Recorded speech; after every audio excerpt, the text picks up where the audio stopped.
एक बहुत लंबा अरसा बीत चुका है जब इस तरह की हिट मूवी को मंडे को ऐसा बड़ा कलेक्शन करते हुए देखा हो। मतलब मंडे वर्किंग डे पर अमूमन ये मानते हैं हम लोग कि यार कलेक्शन जो है ड्रॉप होगा और पब्लिक इस मूवी को लेकर कोई इंटरेस्ट दिखाएगी नहीं। लेकिन जो मैंने अभी पिछले वीडियोस में भी आपको बताया, छावा के साथ में जो इमोशन पब्लिक के जुड़े हुए हैं, ये उन इमोशंस का ही नतीजा है कि आज की तारीख में ये मूवी मंडे वर्किंग डे को भी इतना शानदार कलेक्शन करके निकाल रही है। मतलब अब आप विकी कौशल की बात तो छोड़ ही दीजिए, बंदे ने जो एक्टिंग करी है वो सब अपनी जगह पर बहुत शानदार, बहुत उम्दा है। लेकिन अब लोग सिर्फ इस बात को लेकर इस मूवी को देख रहे हैं कि आखिर हमारे इतिहास में जब औरंगजेब की बात इतनी बड़ा चढ़ाकर करी गई, तो फिर ऐसा क्या कारण रहा, ऐसा क्या गंभीर कारण रहा कि संभाजी महाराज की कहानी को हमसे छुपाया गया। हमारे इतिहास की किताब के पन्नों में जहां पर गौरवशाली इतिहास के नाम पर मुगल बादशाहों की वाहवाही करी गई और उन्हीं की महफिलों को सजाया गया, आखिर क्यों हमारे देश में जो ऐसे वीर योद्धा हुए, जो इन्हीं लोगों के सामने अपने देश के लिए लड़ते हुए खत्म हो गए, उनको क्यों जगह नहीं मिल पाई? हर कोई यही सवाल पूछ रहा है और इसी सवाल का जवाब ढूंढते हुए लोग थिएटर्स तक पहुंच रहे हैं। विडंबना होगी ये बात कहना, लेकिन ये बात सच है कि लोगों को अपने भारतीय इतिहास के बारे में जानकारी अब मूवीज के थ्रू मिल रही है। जो चीज़ उनको उनके पाठ्य पुस्तकों से मिलनी चाहिए थी, वो चीज़ अब उनको थिएटर्स में जाकर मिल रही है। लेकिन मेरा मानना यहाँ पर यह है कि आपको चाहे जहां से भी सच का पता चले, पता चलना जरूरी है। कई सारे लिबरल्स हैं जो कि इस बात को मानने के लिए तैयार नहीं है कि संभाजी महाराज की जो ये कहानी है सत्यता पर आधारित है। लेकिन फिर बात यही है कि उनके मानने या न मानने से फर्क किसको पड़ता है? भाई वो तो ऐसे लोग हैं जो कि देश के गद्दारों को ही सही मानते हैं। तो फिर उनके बारे में सोचकर हमें तो कुछ मिलना नहीं है। और मैं इस बात को सीधे सिंपल तरीके से यही मानता हूं कि जिस बात से, जिस इंसान से आपको मतलब नहीं है, उसके बारे में सोचकर उसके ऊपर अपनी एनर्जी और टाइम वेस्ट करके आपको वैसे भी कुछ नहीं मिलना। तो ऐसे लोगों को फिर किसी गली कूचे कूचे में पड़े रहने दीजिए और आप अपनी चीज के ऊपर ही ध्यान दीजिए। छावा ने जो कलेक्शन करके निकाला है पिछले कुछ दिनों में, वो बहुत ज़्यादा रिमार्केबल है और उस कलेक्शन के आगे काफ़ी हद तक चीज़ें चाय कम पानी हो चुकी हैं। कुछ इंटरेस्टिंग स्टैट्स हैं जो कि इस समय निकल कर सामने आए हैं। मैं ज़रा वो भी आपके साथ शेयर करना चाहता हूँ, जिससे कि आपको भी समझ में आए कि किस तरीके से आखिर इस मूवी ने एक अलग ही तरह की पहचान बना ली है। अगर मैं सबसे पहले आपसे विकी कौशल की टॉप 5 ओपनिंग वीकेंड वाले कलेक्शन वाली मूवीज़ की बात करूँ, तो छावा अब सबसे ऊपर है। पहले 3 दिनों में इस मूवी ने इंडिया नेट कलेक्शन में 121 करोड़ रुपए कमाए। इसके बाद सीधे एक बड़ा 90 करोड़ का गैप दिखता है और उरी द सर्जिकल स्ट्राइक का नाम आता है, जिसने कि 36 करोड़ रुपए का कलेक्शन किया था। इसके बाद राजी आती 33 करोड़ और बैड न्यूज आती 31 करोड़ और सैम बहादुर आती 24 करोड़।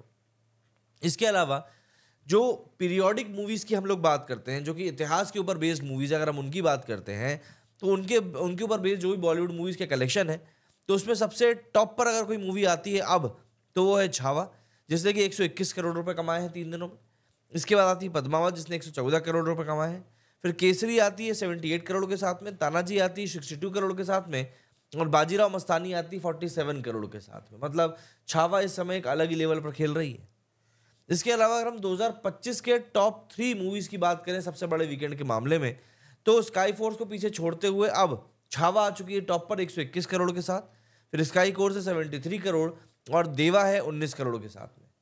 सीधी सीधी सी बात यह है कि छावा ने हर तरीके से जो भी कोई चीज़ें हो सकती थी, उन सभी चीज़ों को अपने अंदर समेट लिया है और रिकॉर्ड्स की ऐसी झड़ी लगाई है कि जितने भी सनातनी इस मूवी को देखने के लिए थिएटर जा रहे हैं, उन सभी को यह महसूस होगा कि चलो ठीक है, किसी एक मूवी के लिए ही सही, लेकिन कम से कम लोग आ तो रहे सामने।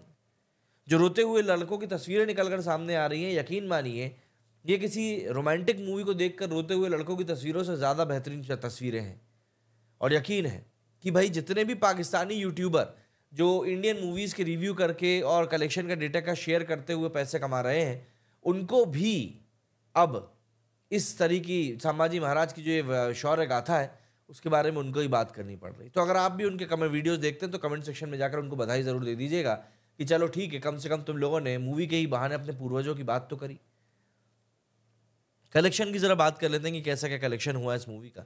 तो पहले दिन का कलेक्शन तो मैंने आपको बता ही दिया था कि भाई पहले दिन जो इसका कलेक्शन हुआ था बहुत शानदार, 32-33 करोड़ रुपए का इसने कलेक्शन निकाला था। 3 दिनों का इसका ओवरऑल ओवरसीज डेटा भी पूरा आ गया है, वर्ल्ड वाइड कलेक्शन भी सामने आ गया है। सबसे पहले अगर मैं वो आपके साथ शेयर करूं, तो 3 दिनों में इस मूवी का वर्ल्ड वाइड कलेक्शन जो है वो 164 करोड़ रुपीज़ हो चुका है। वहीं अगर मैं इंडिया नेट कलेक्शन की बात करूं इसके 3 दिनों की, तो वो 116 करोड़ रुपीस हो चुका है। ओवरसीज कलेक्शन इसका 25 करोड़ रुपए हुआ है।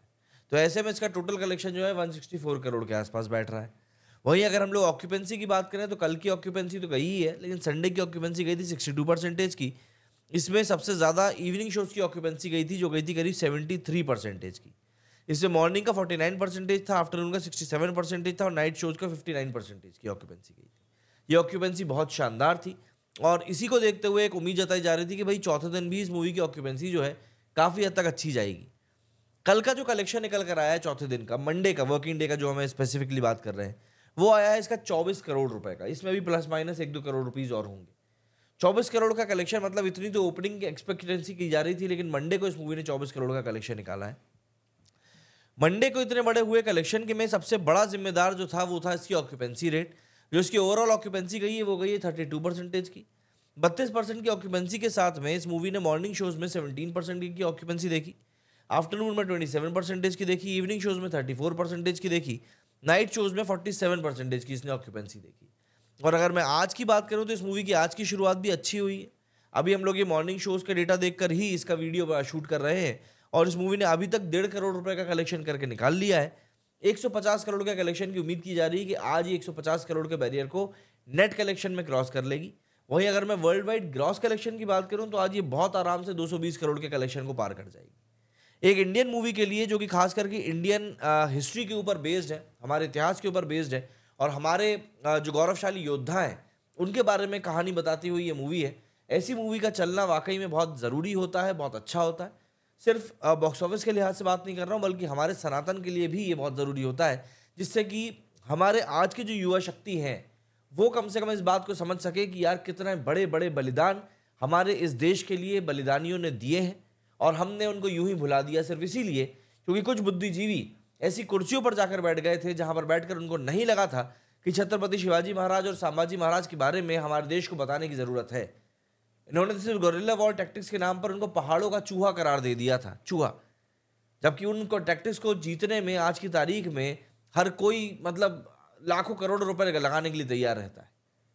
पर ठीक है, समय सबका बदलता है। समय की सबसे बड़ी विशेषता ही है कि चाहे अच्छा हो या बुरा वो बदलता ज़रूर है और एक बार फिर से समय ने करवट ली है और चीज़ें अब ऐसा लगता है सनातन के लिए सही हो रही हैं।